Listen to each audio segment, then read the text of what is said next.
Në një seancë të gjatë plenare që zgjati rreth 12 dhjetor, socialistët u shprehën kundër ngritjes së dy komisioneve hetimore të kërkuara nga demokratët. I pari për tetuar veprimet e zyrtarëve shqiptar në raport me ish-agjendin e FBI-s Charles McGonigal u cilësua nga shumica si pa justifikuar. Deputeti socialist Blendi Çuçi tha se kuvendi nuk mund të bëjë gjyqje për çështje që janë hetuar nga drejtësia amerikane dhe se në asnjë dokument zyrtar nuk ekziston asnjë kauzë ndaj ndonjë zyrtari shqiptar.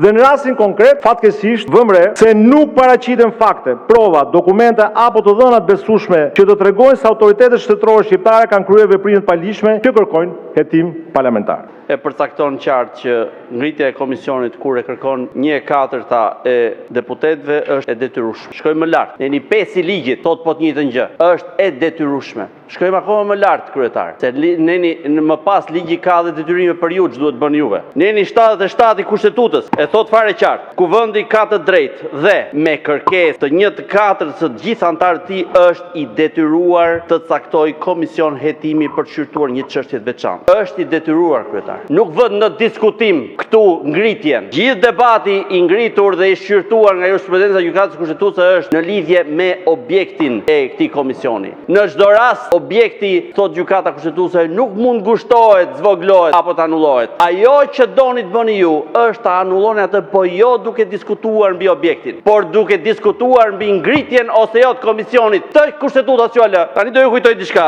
zoti kryetar. Besoj ju keni qenë këtu në parlament atë kohë. Jemi detyruar në 24 dhjetor të 2014-s. Më habit fakti se ju bënit paditurin sikur në procesin gjyqësor në Washington emri Edi Rama nuk është lakuar 13 herë.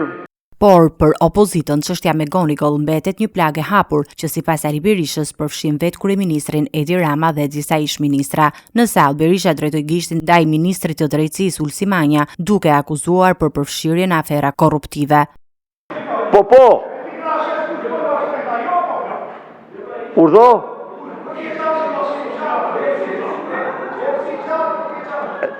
Unë po të them ku i ke kostumet e Altin Hajrit. Të Altin Hajrit ku i ke?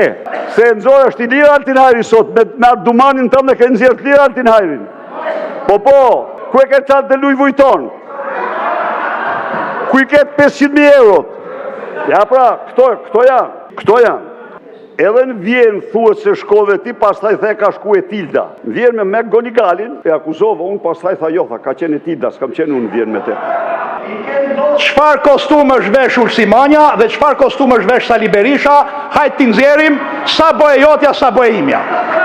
Shumica socialiste bëri të ditur se do të refuzojë edhe komisionin tjetër, ato për hetimin e përdorimit të burimeve shtetërore në zgjedhjet e 11 majit. Në minutat orën vim, kryetarin e partisë e keni këtu, bjerni emrat në komisionin e posaçëm të reformës zgjedhore, ne i kemi sjell emrat, bujrum sillin dhe ju emrat, prej nesër filloj puna, në komisionin e posaçëm të reformës zgjedhore, në fazën e parë të punës komisionit zhvilloni një hetim si ta doni hetimin dhe në fazën e dytë të vinë me propozimet. Ndërkohë, Berisha deklaroi se opozita nuk do të tërhiqet dhe do të përdorë çdo mjet për të zbardhur siç tha ai farsën e zgjedhjeve dhe abuzimet e qeverisë.